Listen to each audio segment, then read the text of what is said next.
No, it's great to see everybody in person. I'm kidding, kind of. It's great to see everybody in person. Glad you guys are back. It's good to have you guys back. We certainly missed you last year.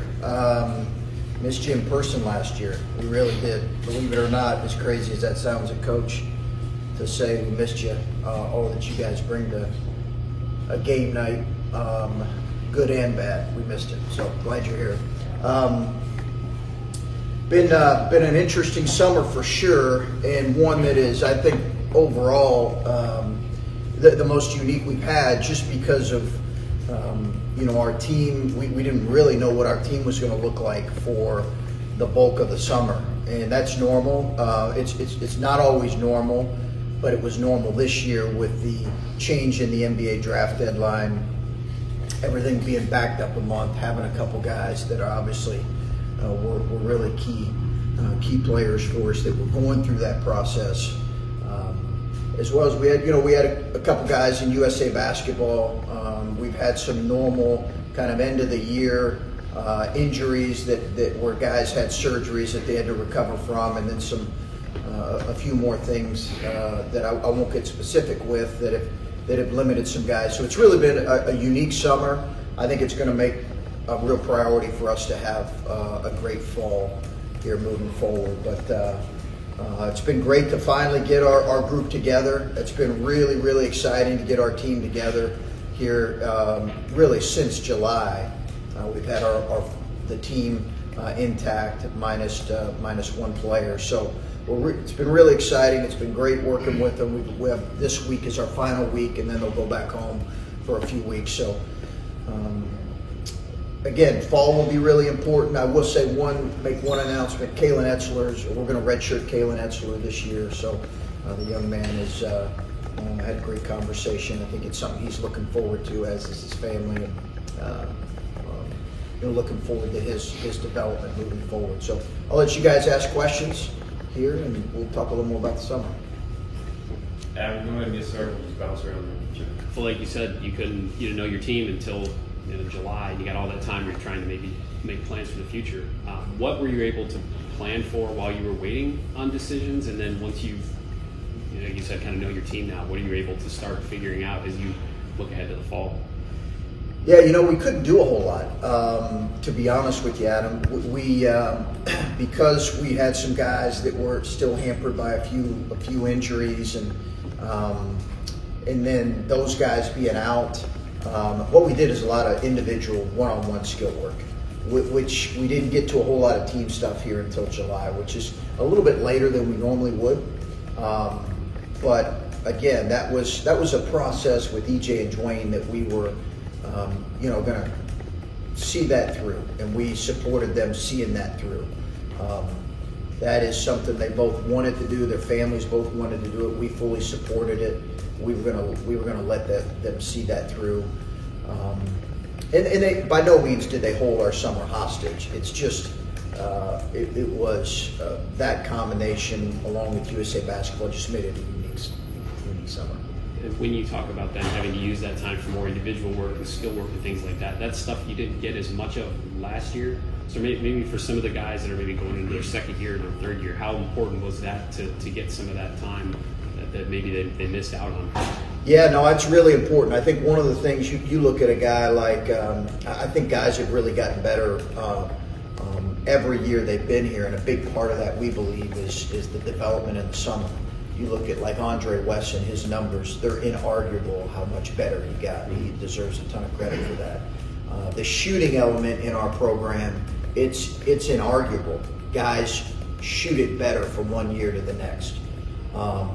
And their efficiency improves, and that's, I think, in large part because of our summer development program. It's been really good. Dwayne, I'm excited about what this week could potentially be for him. The young man was a good player coming out of high school. Ryan Peden did a great job recruiting him. He was a 3-star, but he just kept getting better. And we thought if he did decide to return, I think he'd take another step forward. So the summer's been really important in just specific skill development, trying to determine what each guy needs. Clay. Hey, Clay. I saw Jared Sullinger yesterday. I think he's taken somewhat serious interest in coaching, wants to be in college or pro. I don't know if you've had discussion, wants to coach the big men here at some point. What would be your advice? I don't know if you've had interaction with him and what he needs to do to be a bona fide college assistant coach. Well, if he's thinking about going into coaching, I'd ask him to reconsider. I'm kidding. Jared is tremendous. Yeah, Jared's tremendous. I think that he's got a tremendous, as we knew, Jared wants to continue playing for a little while longer, I understand. And then in college, the unique thing is he's got to finish his degree here. But he brings a wealth of knowledge, a great feel for the game, and it's been fun watching him. I think he took over for Sweeney 3 years ago, maybe. Okay. So the 3 years that he's been doing it with that team, it's been really fun. They came around for Pro Week, so I love Jared and love what he brings. I think he's got a really bright future if he does decide to be a professional college or high school coach. I think he's got a very bright future, and it's in his bloodlines, as we all know. I know EJ had a big improvement from freshman to sophomore year. What do you expect from him this season, and where do you expect him to play? Is it going to be strictly the 4, or what do you envision? Yeah, he's going to be almost exclusively at the 4, and we've said that really since the end of the season. That's been our intent all along, because one of the things that I think people have maybe forgotten a little bit about is Zed Key had a really good freshman year, and he's a big guy. He's maybe not quite as tall but he's a big guy and got great length, plays with great length, plays much bigger than he is. So we also always assumed that Zed was going to play more minutes as he moves forward in his career, obviously. So moving EJ, I think it's best, at the end of the day, it's best for EJ, it's best for his development. Having said that, he played offensively the 4 last year. That's what he did. We played him inside now, but that's exactly how he played offensively. I think for him, it's about having some more defensive ability and versatility. He's got to show that. The teams that we spoke with really did not, the NBA teams, really felt like his offensive game in a lot of ways could use some, they talked about his shooting and his ball handling a little bit, but he played very much a kind of a perimeter forward type position. We certainly posted him some. He'll continue to do that because he's so good at it. But he's going to exclusively play the 4. There could be some times where we mix it up with him and Kyle. But yeah, I think for him, he's going to be played against, in some cases, a smaller guy or a guy his size that might be able to move a little bit better. So that's just going to put a premium on his ball skills improving and adding some things to his game. And when you look at the front court, I mean, you just have a lot of guys, whether it's Zed, Joey, Seth, EJ, Kyle, and then at the 3 of Justice, Eugene. How do you figure out how to best figure out some sort of rotation when you have so many veteran guys who I assume are all going to play? Yeah, I think, Colin, that's not unique to us. If you look at rosters in our league, or if you look at rosters in the top programs that are in the top, say, 25 or 20 in the country, most of them this year have 13, some have 15 scholarship players that all, in essence, kind of think they're going to play. So this is not unique to us. This is a byproduct of what we all know, the super seniors that are coming back. It's created more depth. I think it's too early to tell right now because we really haven't spent a whole lot of time together as a team. We'll have a better feel for that really in September, in October after our first scrimmage, and then early in the season we'll have a better feel. It's hard to make any statements right now beyond the proven guys we have in our program. It's beyond I can't really make any statements about where we would position guys. Chris, with EJ playing more forward this year, that's There were times last year where it seemed like it worked to your advantage when he was put in positions where 5 men had to guard him. Yeah. How do you maybe balance what's best for him and what's best for you guys in terms of offensive efficiency? Well, he and I will have that conversation, but I think he can still play to his advantage and have strengths at that position. He played mostly the 4 his freshman year, mostly the 4. It was just last year where he played more towards the end of the season, but he played a little bit more. It was really who he was defending, right? So I think there will be times where he'll be able to guard a 4, but I think he'll be played by a 5 some, which will still give him a real advantage. But I think whether he's guarded by a 4 or a 5, I think in EJ's case, he's got to find a way to utilize his advantage in whatever matchup that is. And you're right; it's one of the things last year he really benefited from, because he had a advantage going into almost every game. He just was an impossible guard, and I think he's going to be hard to guard again. But you're right; he's going to be guarded by a more mobile. In some cases, you put him out there with Zed and Joey, he's going to be guarded with by a more mobile guy. I think the challenge will be when he's out there with Kyle. How are they going to match up? That could be something we look at. Sorry, just to follow up on Kalen. Is this simply just a developmental thing, or it's not injury related? No, he's not injured. Yeah, he's not injured. It was when we recruited him, we had that conversation. So that was a conversation, And then obviously Dwayne's going, CJ's going, regardless, you're going to have a new starting backcourt this year. Just start with Michi. How's his development going? How much of an impact did those, even if it was 5 minutes game last year, have you seen that kind of show up this summer? I think it really helped. I think last year really helped Michi. Really helped him. He's had a good summer. And I'm excited about what this year can be for him. I'm excited about our young guards. I think they're going to be young. They're going to go through growing pains for sure. But I'm excited about our young guards that we have, including Malachi. And there'll certainly be times where we play a lot of 3-guard lineups this year. And just to help Seth and Jay situations. Yeah, they really have been out most of the summer, just with dealing with surgery and some other things with health-related things. Nothing significant with Seth. They're just now getting back to where they're fully cleared. But obviously, Jimmy had a pretty significant surgery there on his shoulder.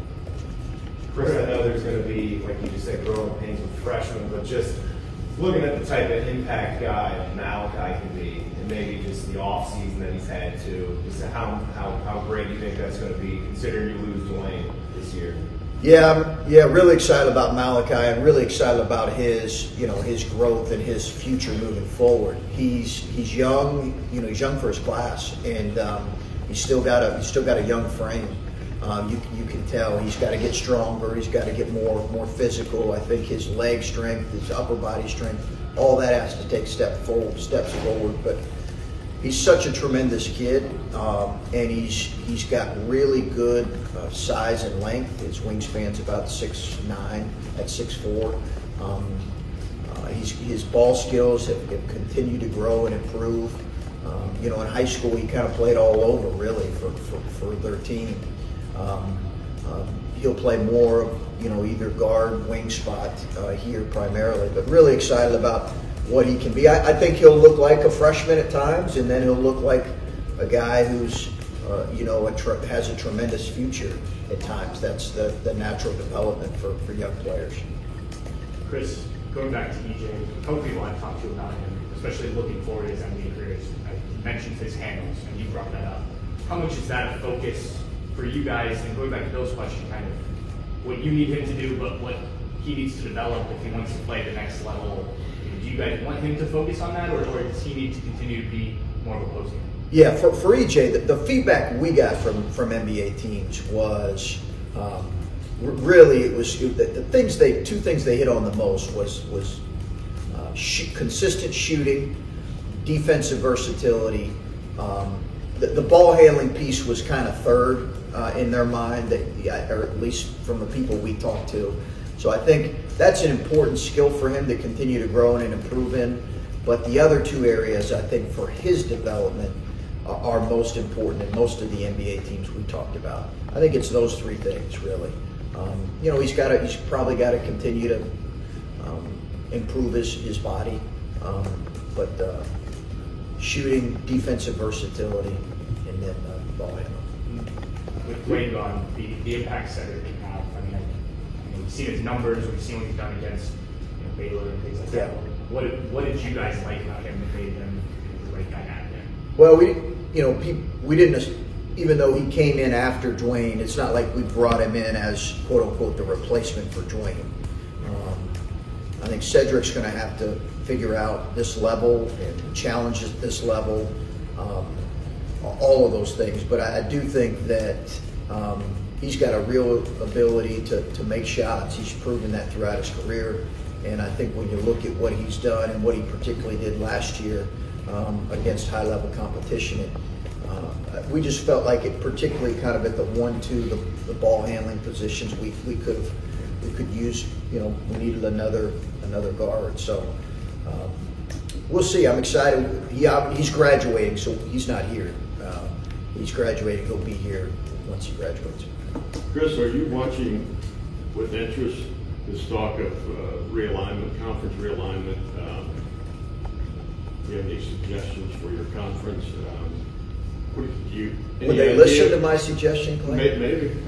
Okay. This is the place probably to give it to all the cameras here. Okay, I hope Kevin Warden's watching. I haven't. We've really been busy recruiting, to be honest with you. Yeah. I was on the road this weekend, and you started to hear it. I was watching a game. I was watching a game Saturday morning, and I had a media guy say next to me, "Hey, did you know such and such is about to join the Big Ten?" I thought he was joking. And then there was a coach on my left and a media guy on my right, and they got to talking about it. And I'll have conversations with Gene. If I have questions or concerns, but it's really not something I've given a lot of. We've certainly talked about it up in the offices, and those are high level decisions that at some point I'll have a conversation with Gene about it. I'm sure. Just going back to the young guards, how important was it for you to get someone like Jamari and Cedric for those guys to learn from and have some experience moving forward, especially with the departure of CJ? Well, obviously our CJ was tremendous for us. CJ Walker did a lot of really, really good things for us. He and Dwayne, I thought, had really good years. I think we knew we were going to probably lose as the season went on. We thought we definitely could lose Dwayne, and we knew where CJ was going to be moving on. So we needed some veteran guys, and I think Jamari was the first one. I mean, Jamari's been really good. He's been an everyday guy in these workouts.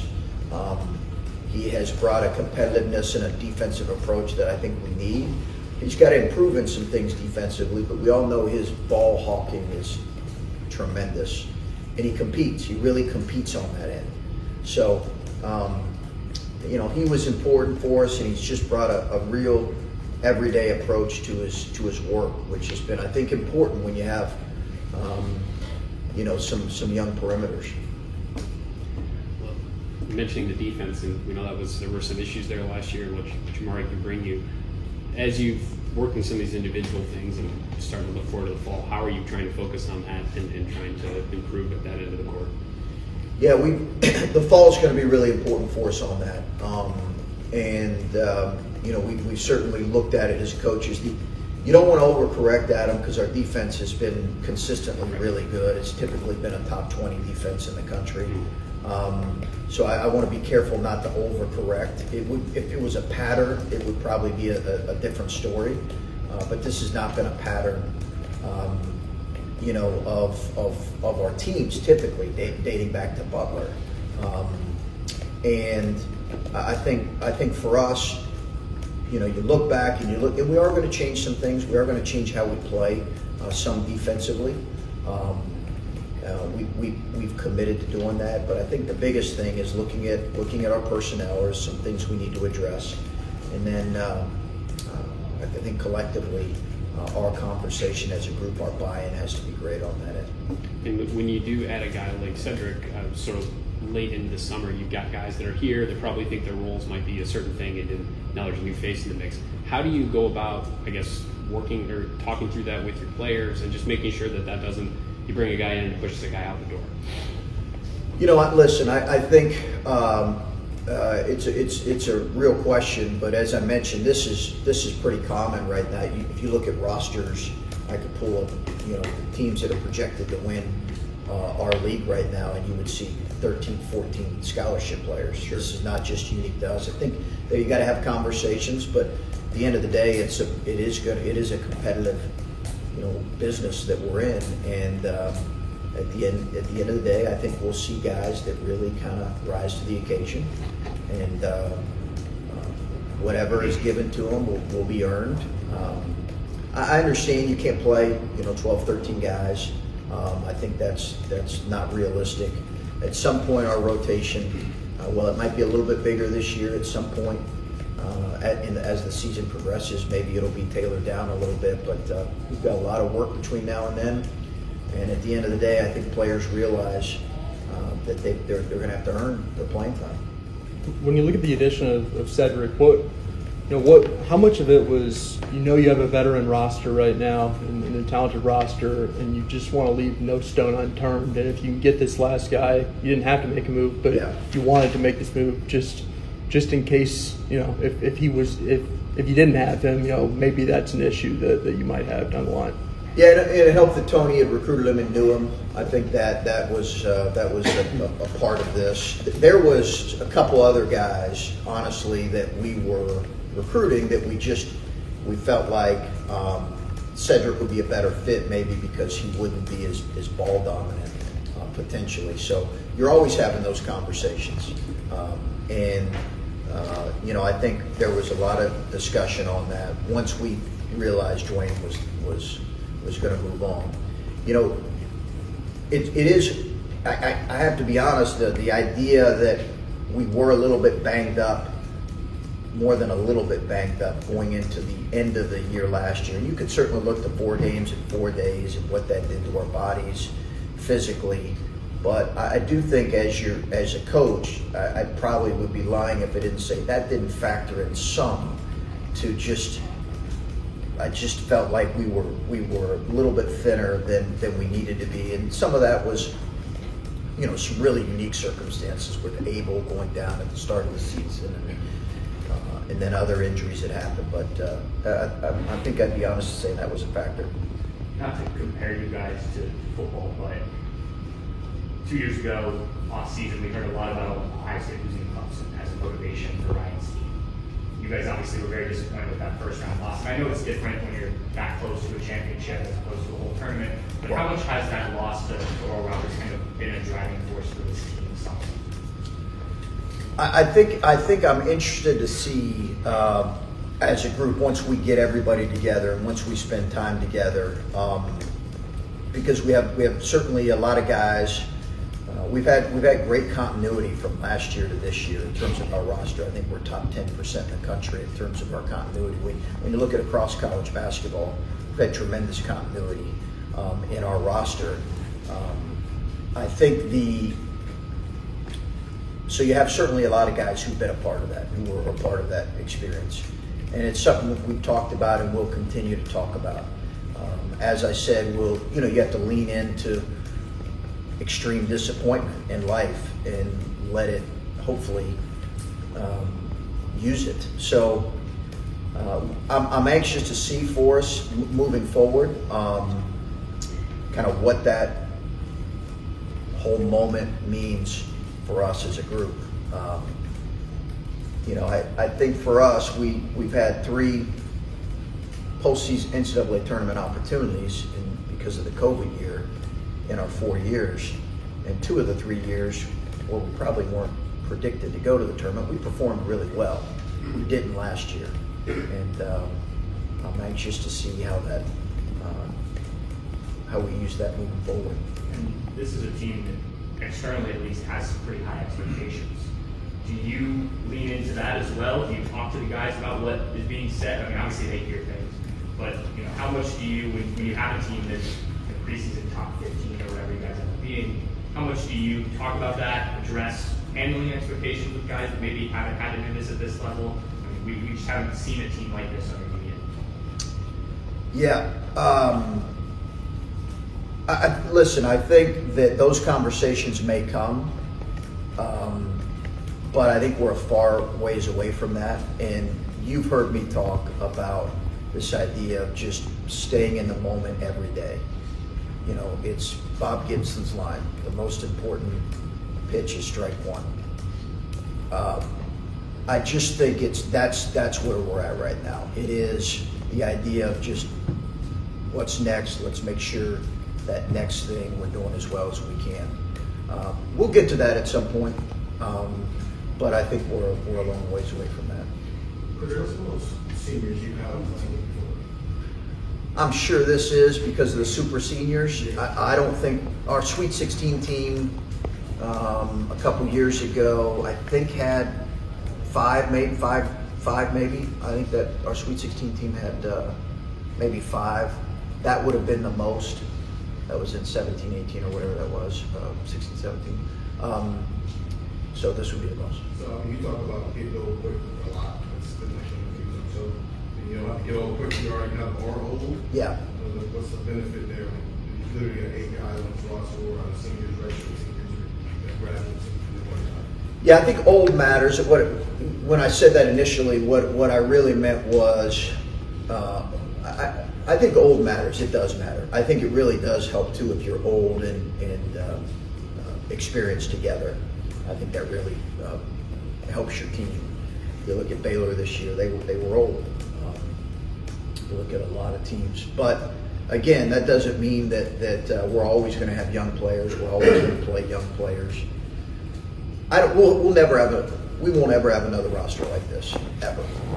There will never be a time where we have another roster like the one we have right now. It's a blend of a lot of, we were already going to be pretty old, and then you have a guy like Kyle Young who, come on, Kyle, you're a pretty special player, man. Last thing I'm doing is saying, no, I think, Kyle, maybe there's a better, no, come on back, Kyle. We missed you. So we'll never have another roster like So were this. you shocked that he came back in? This is the way you're talking about it now. Yeah, I don't know if I was shocked because Kyle loved. Listen, and the same is true with Dwayne, even though Dwayne has left. But legacy matters. It mattered to EJ in his decision, and it matters to Kyle. And again, it mattered to Dwayne too. Dwayne just made a decision that I think was a solid decision. But legacy and their decisions really matter. In both EJ and Kyle's decision, it mattered. So when you hear guys talk about, hey, I want to go out and be able to leave an imprint and be remembered for doing something significant and playing a specific way and accomplishing something. I'm not saying that that's a rarity with today's athlete, but it's not always common. And for those two guys, I do think it was a factor in both their decisions. Chris, with Kyle, do you consider load management at all? Now that you have a little more depth in the front court Yeah. with his legs? Like they have him at the end of the year too, I imagine. So Yeah. maybe you can stretch those minutes out a little bit more. Yeah. Boy, I hope he can avoid elbows. That's good. That would be tremendous if you could see some of those coming. We did it last year, Bill, with him. We did practice. We had a whole plan in place for him because of his legs. His legs actually are feeling the best they felt, really, in a couple years. So I do think we could, he's never played more than 25 minutes. So I do think we could, to make sure that he is ready at the end of the year, I do think we could utilize the idea of just watching his minutes throughout the year. And whether that's load management or looking at his practice habits, he's going to do everything you ask him to, so we've really tried to manage that. We'll continue to do that. Last couple of questions. Marcus. Is it easier to care about your legacy if you can make some money off your name, image, and likeness? Sure. Yeah. Was that a factor? He could answer for it, but I think so. I just mean in general. I mean, can you see that how that for some guys moving forward? Sure. Yeah, I think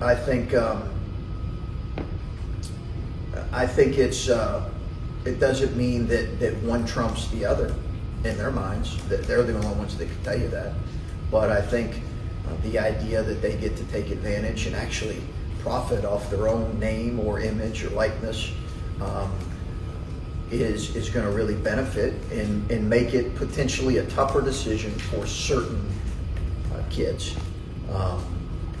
Guys that maybe are in a specific category of potentially being drafted or not being drafted. I still think you'll see the trend that's continued the last 5 to 8 years in college basketball, where young men will continue to professionalize as soon as they see the real opportunity for that. That's just where it's headed. That's where it's been. There's no. It's just like, people who get shocked about transfers all the time, like that ship sailed 10, 15 years ago in college basketball. Same things, the game's different, but will name, image, and likeness impact some decisions? I think they will. To ask about JT Tuimoloau, surprised. How long did it take before I got the first question? A half hour. I was shocked too. Yeah. I didn't expect that. I was going to I was prepared. It was number one right here. JT, right? Do you expect him to play at all, and did you scout him at all to even know what he would bring if he hypothetically played? Yeah, we've seen him, and we haven't seen him live, but we've seen him on film. We watched him a little bit,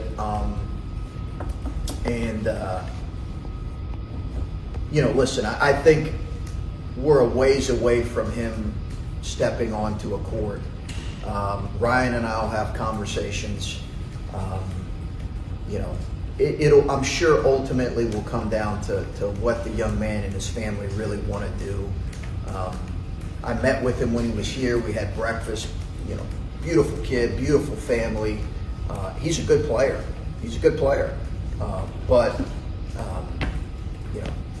I'm not going to stand in the way of a national championship or first round pick. First pick, I guess. I want to follow up on that sort of. There are other people who have dual sport offers from you guys in your class. I know you can't talk about them individually. There's another one who just got 3 MAC offers this week who are football first prospects.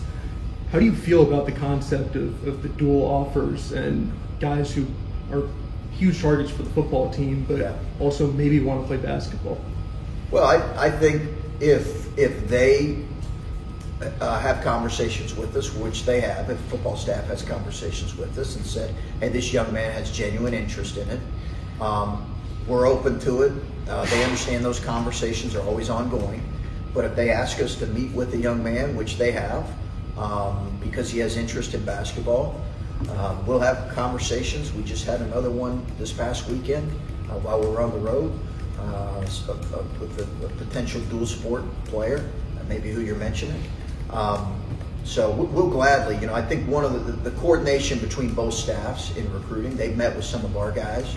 We don't have any dual sport players over there, but they've met with our guys on occasion. There's great coordination between both staffs. We love them. Ryan and I will be talking specifically about JT's situation, I'm sure, as we get closer to it and decide what's best for him. EJ could make a pretty decent tight end, I've heard. Yeah, that's not happening. Well, along the lines of specifics you can't get into, but you guys have some things going right now in the recruiting world in 2022, and it's a class that seems to have Jake Diebler's imprint on it.